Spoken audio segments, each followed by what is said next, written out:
I wouldn't be surprised that if you started questioning the whole notion of global warming with temperatures that for the states are experiencing.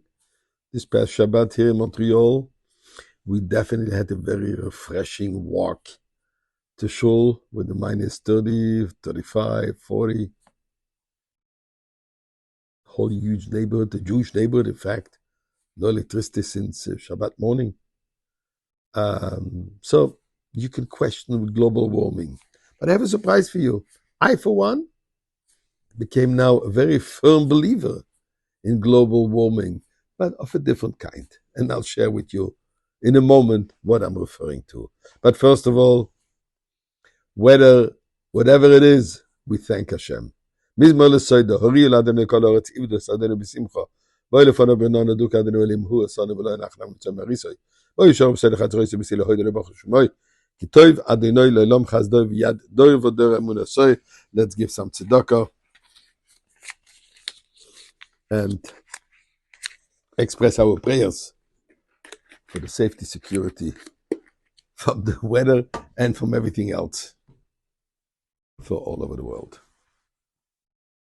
So what global warming am I talking about? You know the game? Hot, cold, hot, cold. You know the kids play. Are you getting close to something? You're searching, it's hot, it's cold. I think it's really hot. In terms, we're really coming so close to the Geula. And the weather is part of the process. There is a Zohar that says, B'soife yomei is arum din tekife be'alma. At the end of the days, there will be harsh judgments in the world. There will be harsh situations. The Rebbe spoke about it in 1991, 92. And the Rebbe says that at the end of the day, so to say, at the end of exile, just prior to the final and complete redemption, there will be social upheaval. In fact, the Talmud Sota discusses this with all kinds of events. Social upheaval, definitely political instability, as well as natural extremes and even disasters. Isn't this what we're experiencing in the world? Social upheaval? Just turn on the news. Political instability? Whoa, show me one place where there is real stability. Extreme natural disasters. We all know the weather of these days in 40 states. Particularly snow. We say in the prayers based on the pasuk. God says, if your sins will be like red, I will whiten them like snow. God says, snow, white snow, obviously, is a symbol, is the image of purity, whiteness. Blanketing the world, blanketing so many places, so many states. With snow is an image, is an indication of purification.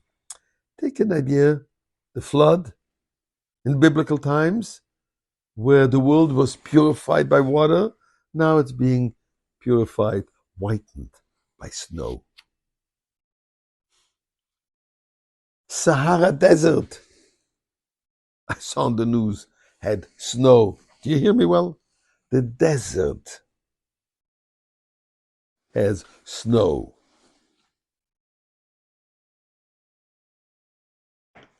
So, friends, what we are experiencing is this last moment of uncertainty. Uncertainty is part of the process of coming of Mashiach.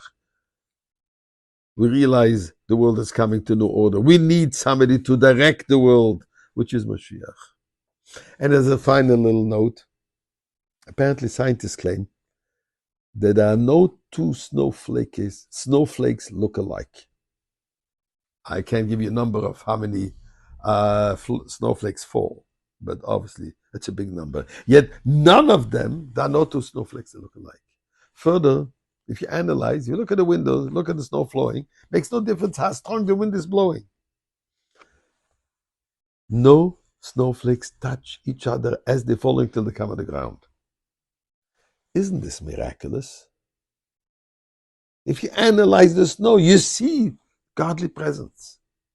So friends, we have plenty of snowflakes. We have plenty of opportunity now to tune into the reality of the storm, the global warming. We're warming up to Mashiach. Let's just each do one other good deed, another mitzvah, and the clouds of glory will bring us all the way to Yerushalayim and the Beis Hamikdash.